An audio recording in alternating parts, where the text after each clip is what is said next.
Olá, seja muito bem-vindo, seja muito bem-vinda à 4ª temporada do podcast da Oftalmo Expert. Eu sou Maria Cecília Scherer. E eu sou Viviane Sakata. E nessa temporada nós contamos com o patrocínio da Latino Pharma. A Latino Pharma apresenta sua linha de lágrimas artificiais sem conservantes. O Luna, com hialurônato de sódio de alto peso molecular, disponível em 2 concentrações, 1 mg ou 2 mg, com uma maior viscosidade para conforto prolongado. E o Lunera, a primeira combinação tripla de polímeros em frasco multidose com carmelose, glicerol e hialurônato de sódio. A Latino Pharma traz a inovação em lágrimas artificiais de alto peso molecular, sem conservantes.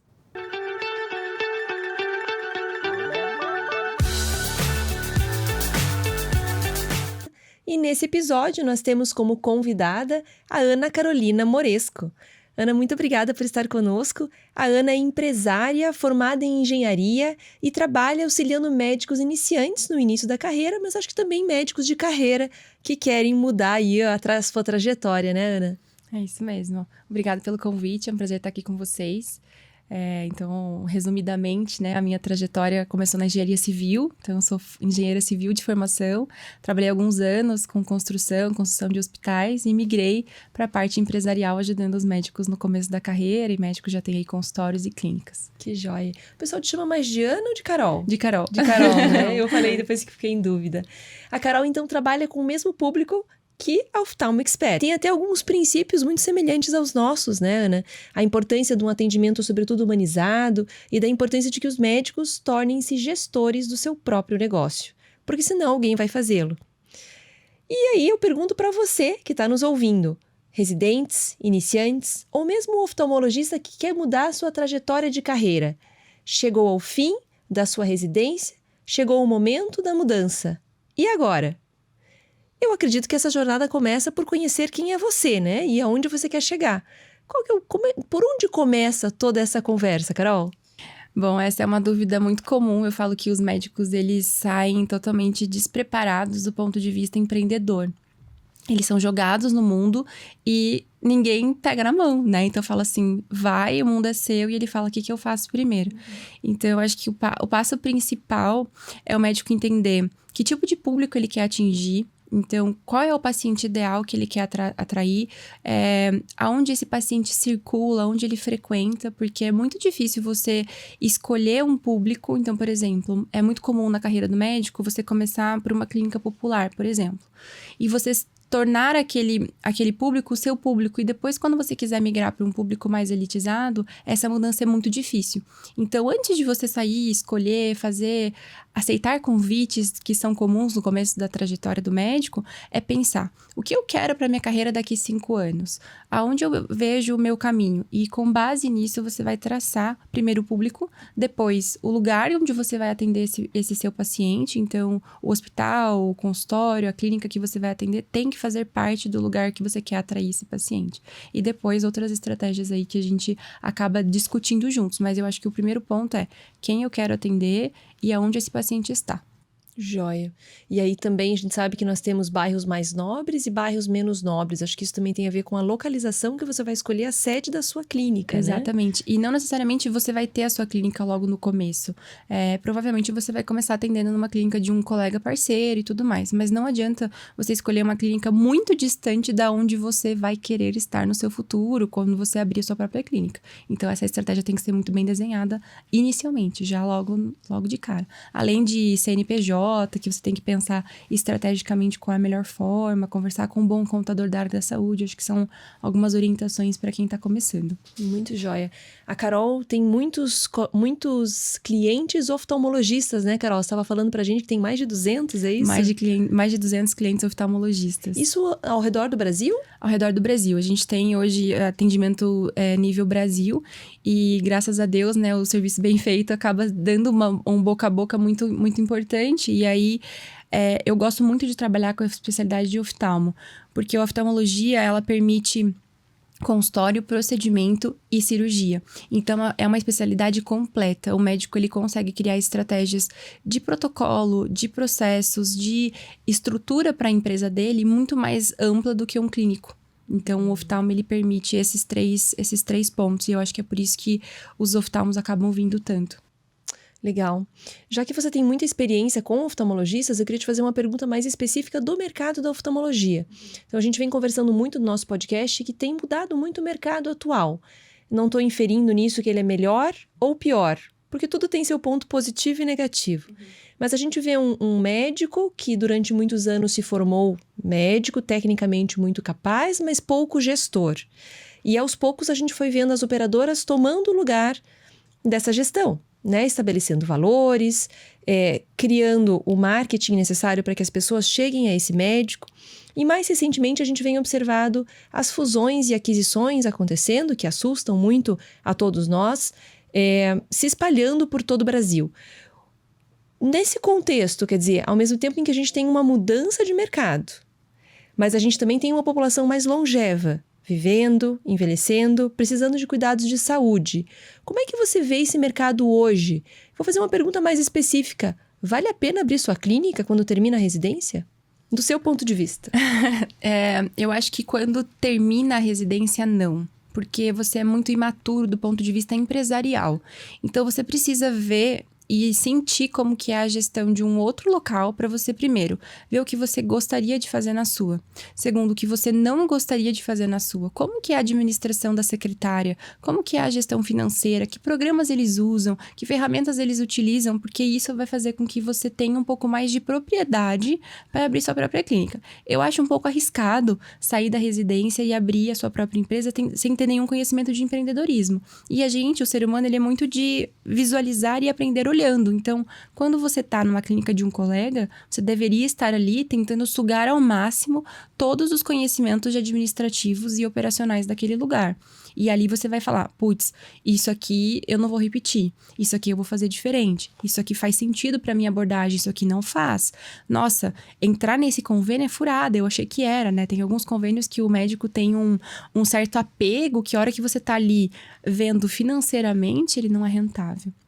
Aproveitando a tua deixa, essa questão dos convênios, das operadoras e tudo mais, eu acredito que o futuro da medicina vai ser os pacientes procurando convênios em situações emergenciais.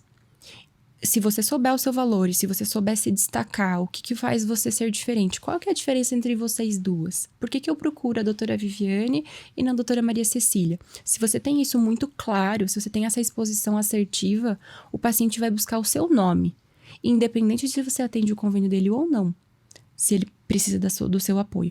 O paciente de convênio hoje em dia, ele está... classes mais altas, claro, né? Falando aqui de classe B e classe A. Ele vai procurar qualidade de atendimento, tempo de excelência, local confortável. Então, se você tiver tudo isso, o paciente vai procurar por você e não pelo convênio, tá? Então, eu acho que esse é um caminho que o médico tem que entender e não se prostituir, porque hoje em dia o mercado da medicina está cada vez mais sendo prostituído, né? Tem clientes meus que falam que recebem R$12 de um convênio. É inadmissível você receber R$12 pelo tempo da sua formação, pela complexidade do seu trabalho. Pense, vocês oftalmologistas, um erro é possível de cegar o paciente. Então, é muita responsabilidade sobre as mãos de vocês para aceitar um valor tão baixo. Eu acho que isso tem a ver com a conversa anterior que a gente estava tendo, que é uma quebra de paradigma, que ela tem a ver com uma autovalorização. Então, você é o médico, você é o detentor do conhecimento e do tratamento também, né? Da conduta com o seu paciente, da empatia e tudo que isso envolve. Eu acho que talvez esteja na hora da gente se apoderar um pouco mais dessa posição. E o que eu sinto dos médicos é que vocês têm muito medo. Então, o que bloqueia vocês de terem um atendimento exclusivo particular é o medo. E se eu não tiver paciente? Mas e se eu tiver? Então, é trocar o medo pela certeza, porque você é capaz, você estudou, você tem equipamentos, você tem técnica. Então, o que te impossibilita de viver do particular? O seu medo de não viver do particular.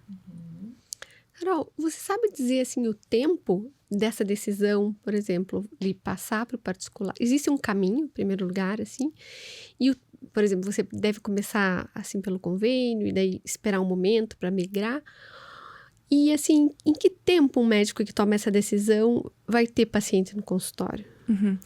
Olha, o tempo eu falo que ele é muito relativo, porque vai depender da sua dedicação. Então, hoje em dia, cada vez mais vão ter caminhos que você vai ser obrigado a tomar. Então, na época dos nossos pais, dos nossos avós, o médico que se formava, ele automaticamente era o doutor na cidade. Ele tinha um respeito, uma hierarquia, uma posição social que a gente não encontra mais hoje. Eu acho que muito é por conta de ter muitos profissionais no mercado. Então, faculdades de medicina a todos os custos, né? Então, assim, antes era muito mais difícil, hoje em dia é muito mais facilitado, seja financeiramente, seja em quantidade de disponibilidade de universidades. A qualidade do ensino caiu, a concorrência aumentou e os médicos não querem seguir o caminho mais longo. Eles querem se formar médicos, não querem passar pelo processo da residência, não querem fazer uma especialização, um fellow. Então, o tempo é relativo, mas o que eu penso é o seguinte: o médico que ele entende o seu valor muito cedo, eu vejo isso, os médicos que me procuram terminando a residência e falam, Carol, eu não consigo atender um paciente em 5 minutos. Vai contra os meus valores eu atender um paciente em 20 minutos.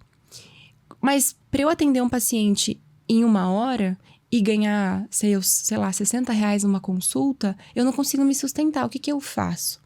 E aí eu falo, é melhor você fazer uma conta de receber um paciente por dia a R$500 por uma consulta de excelência, e aí isso vai gerando outras consultas de excelência, do que você viver com a agenda lotada. Então é quebrar um pouco do paradigma da agenda lotada.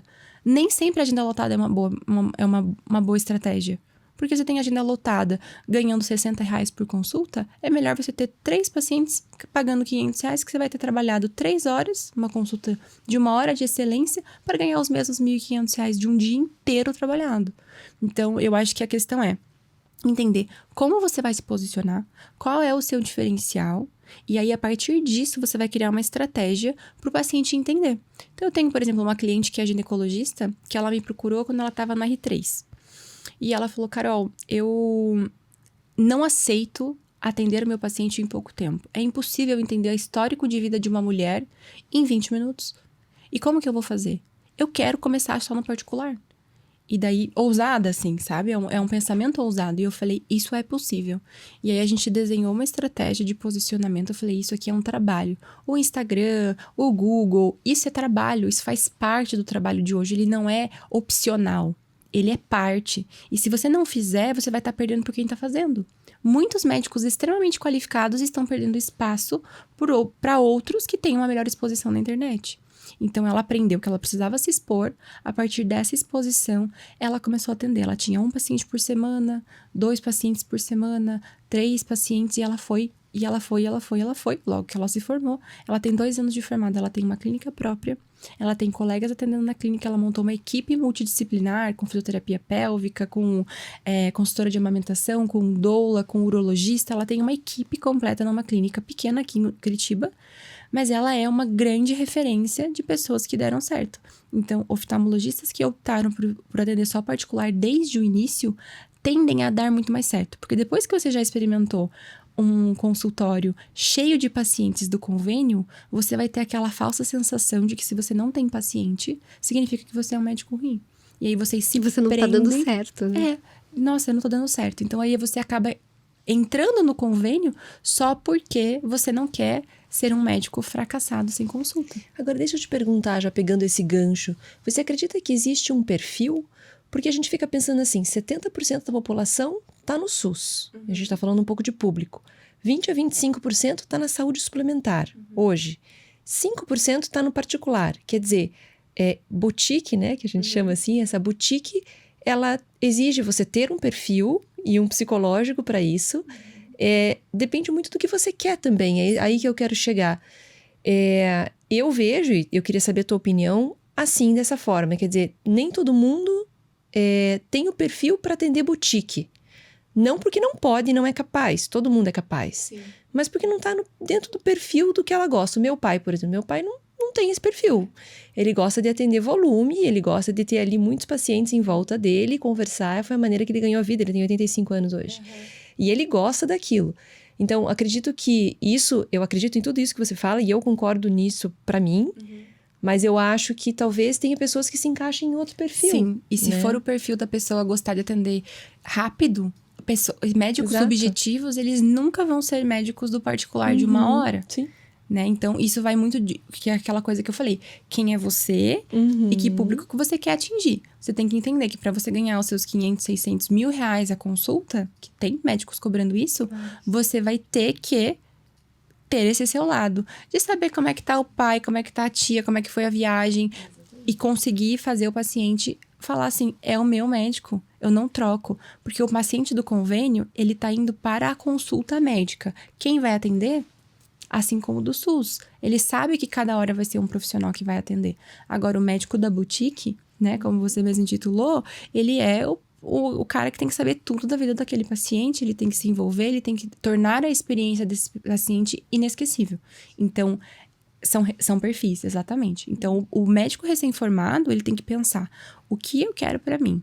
Tem médicos que adoram atender por volume e sentem prazer. Ah, eu preciso ter um monte de volume cirúrgico, eu ganho no volume da cirurgia. Ótimo. Então, você vai seguir para essa estratégia. O que eu digo veja o valor individual de cada uma das coisas. Faz sentido para você ganhar R$20 uma consulta? Você vale isso? Se você achar que tá tudo bem, tá tudo bem. Ah, mas eu vou ganhar R$2.000 a cirurgia. E se você tiver uma complicação? Quanto tempo você vai ficar com esse paciente? Vale os seus R$2.000? Ou você prefere não atender esse convênio que paga pouco e escolher 2, 3? Então, não vejo problema do médico atender convênio. Não acho que esse é o ponto. Mas entender se aquilo ali faz sentido para você. Eu tenho um exemplo, Carol, disso que você falou.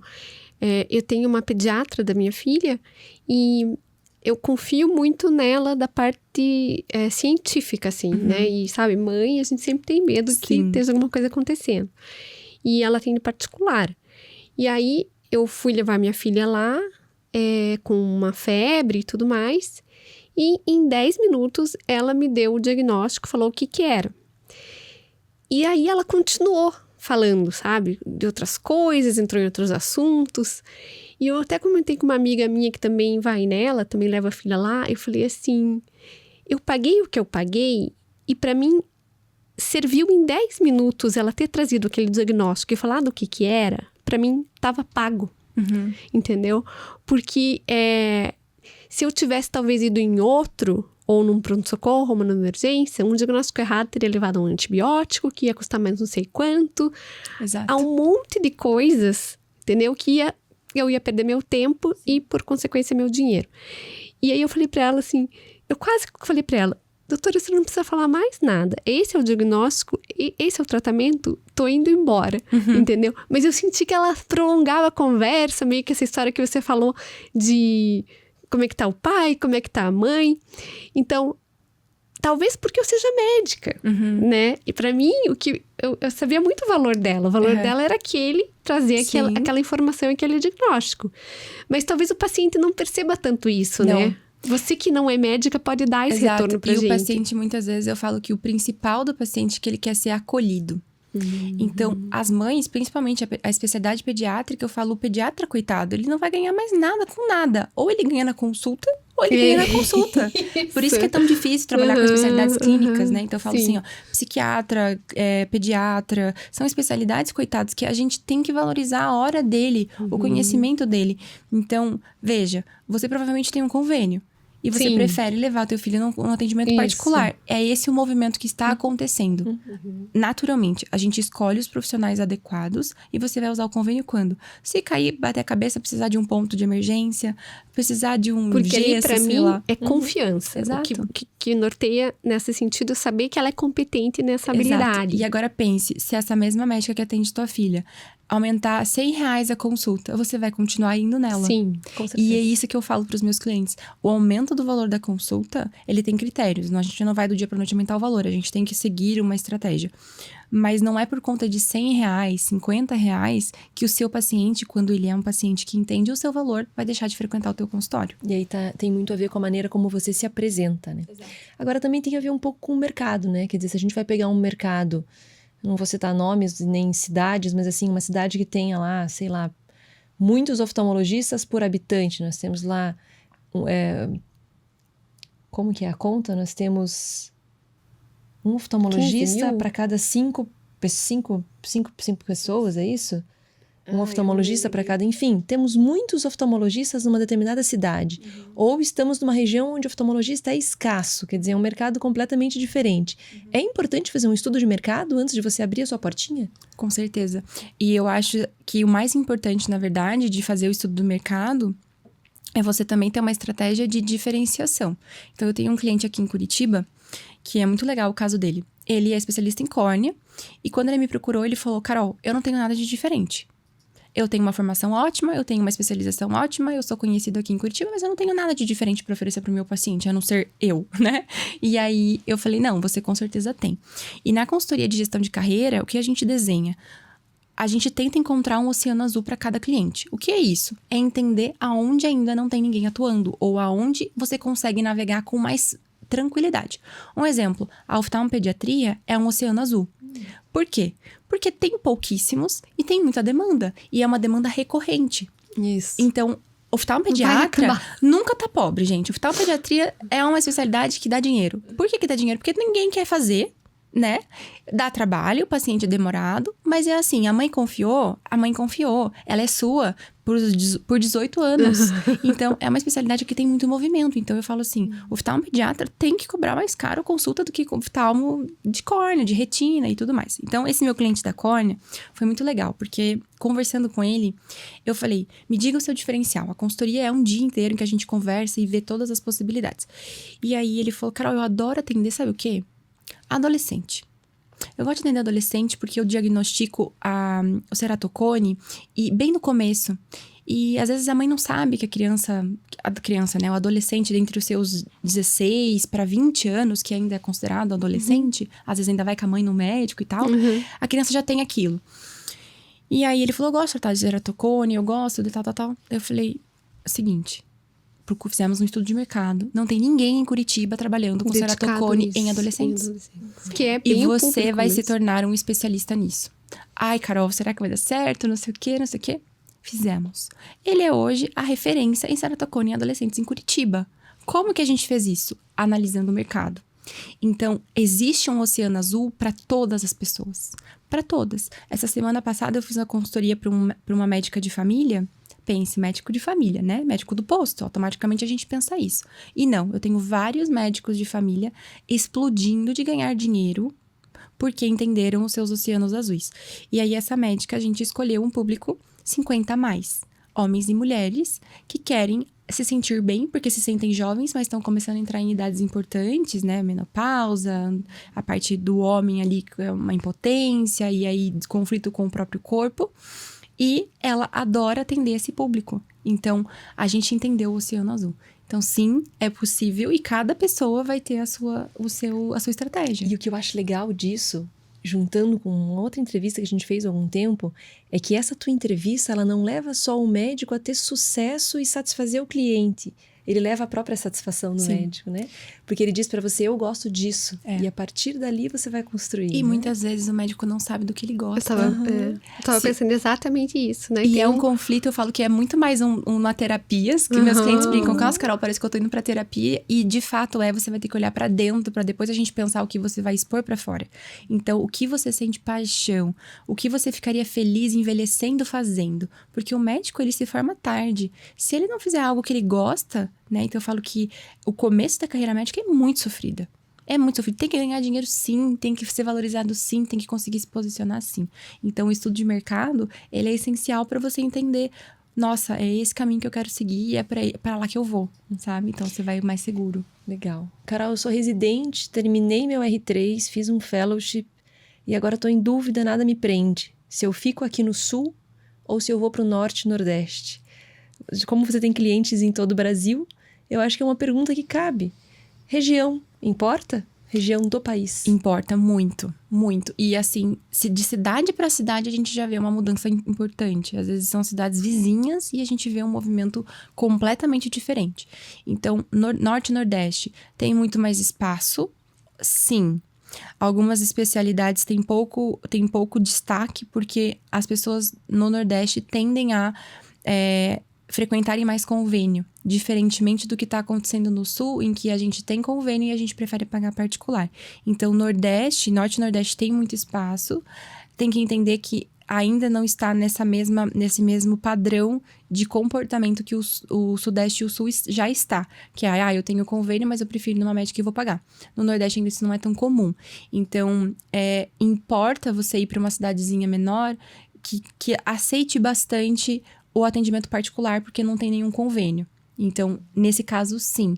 Mas, usualmente, eu tenho bastante cliente no Norte e Nordeste, é mais difícil eles se posicionarem exclusivamente particular, porque a população que tem bastante dinheiro tem um convênio excelente. Sei lá, tem uma Unimed, tem um Sul América, e aí eles não querem pagar, porque eles têm um convênio ótimo, eles já pagam muito pelo convênio. Entendi. Então não é cultural. Não é cultural. Não é cultural. Que interessante. Isso se repete para Mato Grosso do Sul? Mato Grosso e Mato Grosso do Sul são lugares em que o público A faz questão de investir em saúde. Então, a gente percebe isso, por exemplo, Cuiabá, Sorriso, Sinop, aquelas regiões que tem muito dinheiro, os médicos que estão ali, eles estão ganhando dinheiro sozinhos. Verdade. Então, tem muito médico indo, tenho otorrinos, eu tenho várias outras especialidades, cirurgia plástica, que estão migrando para essas cidades. Mudando para lá. Por conta do agro. Você veja, eu tenho pacientes que vêm de lá, paga passagem de avião, vem para cá para consultar. Exato. E volta. E eles não vêm uma vez, eles vêm várias vezes. E eu acho que o grande diferencial do Mato Grosso e da região centro-oeste ali é que o médico que tem uma formação no Sudeste ou no Sul é Deus ainda. Ainda tem essa questão social de, nossa, o meu médico se formou em São Paulo. Sim. O meu médico se formou em Porto Alegre. E aí tem um pouco desse estereótipo de o médico que foi bem formado voltou para essa cidade ou veio para essa cidade. Nossa, meu médico é excelente. Não desmerecendo as formações lá, mas as próprias populações lá valorizam mais os médicos formados no Sul. Até quando isso vai durar é uma boa pergunta, né? Porque hoje a gente estava conversando sobre... isso eu vejo que é bem real. Meus sogros moram no Nordeste, no Maranhão. E a gente vê que você forma em São Paulo, esse médico veio de São Paulo, formou em tal instituição. Agora, a gente vê aqui no Sul já que a necessidade da atualização constante, ela é uma realidade, né? O nosso próprio paciente já tem essa noção de que o médico tem que estar sempre atualizado, né? Então, até quando dura essa eternidade da formação inicial é uma pergunta que fica aí para as próximas décadas, né? De avaliação aí. Deixa eu te perguntar uma coisa, quais seriam os pontos-chave, na sua opinião? E aí eu vou entrar um pouco, talvez, em value-based healthcare, a medicina baseada em valor, né? A remuneração baseada no valor. Quais seriam os pontos-chave, na sua opinião, para uma clínica deslanchar? Olha, na minha opinião, ponto crucial para uma clínica dar certo é treinar a equipe. Não existe médico bom com uma equipe ruim. Se você não tiver qualidade no treinamento da sua equipe, você pode ser o papa da oftalmologia. Você não vai dar certo. A sua secretária vai cometer erros, o seu comercial não vai conseguir fechar a cirurgia, você vai dar o seu melhor, mas a jornada do paciente não vai estar completa. Então, no meu ponto de vista hoje, as empresas que estão dando muito certo de qualquer ramo, não só na medicina, são porque valorizam os funcionários, investem em treinamento. E isso é uma briga minha constante, porque às vezes o médico fala, mas é muito caro investir em secretária. É muito caro, eu invisto e a minha secretária sai e pede as contas. Tá investindo errado, tá fazendo errado. Porque, óbvio que você pode contratar uma pessoa e dar muito certo, mas não tem ninguém pronto. A geração nova de hoje, eles não querem ficar, porque eles têm a falsa sensação de que eles vão ser milionários pela internet. Então, eles ficam provisórios. Então, a secretária do médico, ela é um step. Não existe mais... O seu pai provavelmente deve ter uma secretária que tá com ele há 50 anos. Era comum antigamente. Os médicos tinham secretárias que eram como se fosse da família. Hoje em dia é muito difícil você construir essa relação. Então, passo principal, do meu ponto de vista, para uma clínica, uma empresa dar certo. Equipe. Investir em treinamento, investir em capacitação e investir em bonificação. Eu acho que esse é o passo 1. Segundo, processos. Nenhuma empresa dá certo se ela não tiver processos. Eu que venho da engenharia, falo, não tem como a gente construir a cobertura se não fizer a fundação. E na medicina as pessoas fazem isso. Elas querem a cobertura sem ter a fundação. E é uma realidade. Então o médico ele não tá vendo que o prédio dele tá assim. E aí, essa base aqui não vai sustentar essa cobertura que ele tá criando. Então, ele tem que fazer uma pirâmide assim. E isso é o mais difícil de colocar na cabeça do médico, processos. Vocês têm dificuldade de entender que vocês precisam. E depois que o processo está estabelecido, de seguir, porque cada hora é uma coisa. O médico muda muito rápido de opinião. E aí a coitada da funcionária... Mas doutor, você disse que era assim. Mas agora eu não quero mais assim, agora eu quero assado. E é isso, pronto, Eu achei acabou. que era só eu, mas não é. Você constante. Então, acho que esses 2 pontos, Vivi, o segredo e o processo. O processo. O processo é extremamente difícil. Eu tô tentando arduamente faz mais de 1 ano. É difícil. É difícil. Principalmente, né, quando você já tem uma secretária que ela já tem vícios, né? A minha secretária é ótima, adoro ela, tem uma nova e uma antiga. E ela tá super comigo porque ela entendeu qual que é a nova pegada, né? Que a gente vai trabalhar com processos. Mas é difícil porque às vezes elas já vêm com vícios anteriores, né? Sim. E a gente tem que trabalhar tudo isso. Médico gestor. Uma das perguntas que eu tinha para você é como transformar um médico em gestor? Quer dizer, até era o título desse episódio. Você acha que o ideal é transformar o médico em gestor ou não? Ter isso terceirizado? Perfeito. Eu defendo muito a filosofia, eu acho que isso é uma filosofia para minha vida, que você só pode cobrar algo se você souber fazer. Qualquer coisa que seja. Então, é impossível o médico terceirizar algo que ele não sabe fazer. Então, do meu ponto de vista, o médico obrigatoriamente tem que saber ser um bom gestor. Se ele não souber ser, como é que ele vai delegar? Primeiro, ele tem que aprender. Depois, ele pode terceirizar, tá tudo bem. E eu defendo isso pra tudo. Então, eu falo que pro marketing é a mesma coisa. Se você não entender minimamente sobre isso, como é que você vai contratar uma agência de marketing pra fazer o seu tráfego, pra fazer os seus conteúdos, se você não sabe avaliar, se você não sabe ver se aquilo faz sentido, se você não sabe analisar uma copy? Então, você tem que ter um conhecimento básico inicial para que aquilo depois se torne algo delegável. A gente só consegue cobrar aquilo que a gente sabe fazer. Então, primeiro o médico tem que ser um gestor. Eu falo que antes dele ser um gestor, ele tem que ser um líder. Depois ele tem que ser um gestor. E depois ele pode delegar. Ele pode ter uma gerente, ele pode ter uma diretora, ele pode ter quem ele quiser. Mas se ele não souber, ele nunca vai conseguir. Ele vai ser passado a perna muito fácil. E é isso que me incomoda. Eu falo que eu vivo a medicina 24 horas por dia e eu vejo o quanto o médico ele é enganado. Muito. Chega alguém e fala, doutora, era assim. Você fala, ótimo, é assim. Aí chega alguém e fala, é assado. Ótimo, é assado. Vocês não têm o discernimento de saber o que é e o que não é. Então, precisa primeiro saber. E eu vou fazer um parênteses nisso tudo, que eu acho que um dos grandes problemas do médico não saber fazer a gestão, não só não é ter o conhecimento, porque a gente não tem isso na formação. E eu quero te perguntar isso em seguida. Mas eu acho que é não ter tempo. A gente não abre tempo para gestão. Quando, na verdade, a gente deveria ter pelo menos um período na semana para você fazer a gestão do seu negócio. A gente está sempre atendendo, ou se a gente não está atendendo, a gente está saindo correndo, porque está indo para outro compromisso, né? Você vive isso no teu dia a dia com os médicos que você acompanha? Vivo. E eu acho que um dos pontos que eu discuto muito e brigo muito é ter uma gestão da agenda. E é nisso que eu bato também no treinamento de secretária. A secretária, ela não pode ser aquela pessoa que tá colocando o tempo inteiro mais um encaixe. Doutora, um paciente aqui. Aqui. E tá o tempo inteiro tentando ajeitar tudo isso. Não, ela tem que entender, assim como reunião de equipe. Se não tiver um horário na sua agenda, semanal, quinzenal, mensal, para reunião de equipe, a sua equipe vai ser esquecida. Se você perguntar para um grande empresário, a Billy Diniz, que foi uma grande referência no Brasil, como que ele fazia a gestão, ele olhava para o negócio dele. E o médico não entende que ele tem um negócio, ele acha que o negócio dele é atender. Meu negócio é atender e operar. Você conversa com qualquer médico e fala assim, eu não, Deus me livre, eu quero atender, eu quero operar, meu negócio é fazer isso. Tá, mas e o restante? Então, precisa da gestão disso, precisa de um horário dedicado para tudo isso, e é por isso que eu falo, às vezes você tá ali se debruçando para ganhar volume de consulta, sendo que às vezes você trabalhando menos em termos de consultório, ganhando um pouco mais, você vai conseguir gerenciar o seu business de uma forma mais assertiva, treinar a tua equipe e ter tempo de qualidade. Vocês vão fazer isso de final de semana. O médico fala, Carol, vou fazer o financeiro de final de semana. Quando faz? Né? Então, só vive. Então, eu falo que o médico, ele tem a sensação de, a vida tá acontecendo, eu tô operando, tô atendendo, mas não para pra olhar pro negócio. Exato. Você, com as pessoas que você acompanha, você sugere alguma formação em gestão? Isso é uma dúvida frequente, assim, né? Eu fiz, além da engenharia, eu fiz o MBA em gestão empresarial, eu sou formada pela FGV, e digo que nada se compara à prática. Então, o MBA me deu o título. Eu falo que é lindo, maravilhoso você ter um diploma lá falando que você tem. Mas eu não vejo isso sendo aplicável no dia a dia.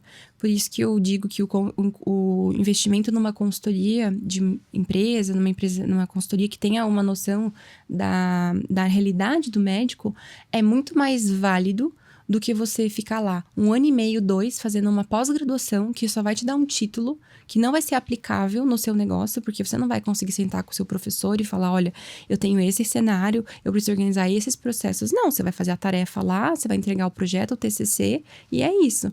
Se você der sorte, você vai tentar relacionar aquilo com a sua realidade. Mas alguém olhando para o seu negócio é totalmente diferente. Então, eu acho que vocês já gastaram e investiram muito tempo na formação de vocês. Medicina, se tiver um cursinho antes, a medicina, a oftalmologia, a fellow, especialização disso, daquilo, outro. Você vai gastar mais 2 anos para você não conseguir aplicar isso na sua empresa. Então, eu não acho que só, a não ser que o médico queira seguir para a carreira de gestão. Quero ser o gestor de um hospital, eu quero assumir uma carreira empresarial, não quero mais atender. Aí eu acho válido. Mas, do contrário, eu acho que é um dinheiro gasto que você poderia investir na sua equipe, que você poderia investir num treinamento para você. Porque a sua realidade é completamente diferente da realidade da Maria Cecília. Com certeza. Legal. A gente vai caminhando pro final aí do nosso episódio. E eu queria te fazer uma última pergunta, então. No que você acredita que o seu trabalho pode contribuir com essa jornada do médico iniciante? Em algumas palavras aí, suas palavras finais aí para a nossa audiência. Olha, eu acho que uma consultoria específica, né, para o médico, ela é capaz de abrir horizontes. E é isso que é o meu grande propósito. Eu vivenciei, então, eu sou esposa de médico, eu vivenciei o começo da carreira do meu marido desde o R1. E eu vi quão sofrido foi o começo para ele. Então, eu coloquei como um propósito para minha vida que eu iria ajudar os médicos em começo de formação, principalmente, esse é meu público-alvo, é meu público ideal, porque se eu não tivesse tido a orientação que eu dei para a carreira dele, ele estaria até hoje vivendo de plantão, vivendo de cirurgias a preço de banana e não teria tido o destaque que ele tem hoje. Então, eu coloquei isso como meta da minha vida, assim, ajudar os médicos para que eles ganhem tempo. Porque, justamente, vocês já perderam e investiram tempo demais na formação de vocês. Agora, imagine ficar aí 10, 15, 20 anos tentando acertar. Então, uma consultoria de carreira, o objetivo é que você entenda os seus próximos passos, que você vá rumo ao caminho certo, que você não se perca com tantas opções no mercado hoje. Hoje em dia tem muita opção. E se você não souber para onde você tem que ir, você se perde. Aí você investe errado e a hora que você vê, você tá aí 10, 15, 20 anos tentando encontrar o seu caminho e frustrado. Então, o médico, ele tem uma trajetória linda, ele tem uma missão maravilhosa de ajudar. O oftalmo ainda mais, eu acho que oftalmo, eu digo que se eu fosse fazer medicina hoje, eu seria oftalmo com certeza, eu sou apaixonada pela profissão. Tem uma missão muito importante, né? Eu acho que é o sentido mais importante da vida, que é a visão. Então, imagine você sendo, depois de tudo isso, frustrado. Então, a minha missão como empresária hoje, como pessoa, é ajudar o médico a ter um caminho cada vez mais claro. Iluminar as trajetórias. Que joia, muito lindo. Eu fiquei encantada quando eu fui pesquisar sobre o teu trabalho e, como eu disse, acho que a gente tem muito em comum, a Oftalmo Expert e o trabalho da Ana Carolina Moresco, porque a gente tem propósito, né? E o nosso propósito é dar ao paciente um atendimento humanizado, um atendimento de qualidade e, junto com isso, um médico satisfeito, né? Um profissional feliz, satisfeito com aquilo que ele faz no dia a dia. E a gente foca também nos iniciantes, eu acho que isso a gente tem muito em comum. É um trabalho muito bonito que você faz, parabéns. É um grande prazer ter você aqui com a gente nesse podcast. E eu acredito que vocês aí da audiência também aproveitaram esse momento em que a Carol traz pra gente um monte de conhecimento que a gente não tem habitualmente na nossa formação. E eu espero realmente que vocês tenham aproveitado. Se ficou alguma dúvida, escuta de novo. E a Carol está à disposição aí, né, Carol? A gente vai deixar o contato dela aqui. Se vocês precisarem, acredito que a Carol vai poder ajudar muito no negócio de vocês. E é isso. Então, você quer agradecer? Queria agradecer mais uma vez, então, o convite e poder falar com vocês e com médicos que precisam desse primeiro direcionamento. Tomara que clareie um pouco a mente de vocês, a vida de vocês mesmo, que vocês se sintam cada vez mais seguros para seguir nessa trajetória que é a oftalmo, que é uma especialidade tão linda que eu sou apaixonada. Obrigada mais uma vez pelo convite. Obrigada, Carol. Foi muito legal. E é isso. Oftalmo Expert, de olho no futuro.